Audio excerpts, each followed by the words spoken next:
છીએ સોમનાથ પાસે ભાલકા તીર્થ। આપ જોઈ શકો છો ભગવાન કૃષ્ણ અહીંયા બિરાજમાન છે।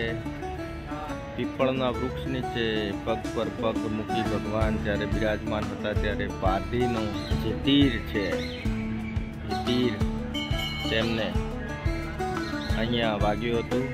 ભગવાનના અંતિમ શ્વાસ એવું કહેવાય છે કે અહીંયા લેવાયા હતા। આ સ્થાનક છે, આપ જોઈ શકો છો પવિત્ર જળ, ગંગા ધારા છે, કુંડ છે। અહીંયા ભક્તો દર્શનાર્થીઓ દર્શન કરી રહ્યા છે। જોઈ શકો છો ભગવાન કૃષ્ણ અહીંયા બિરાજમાન છે।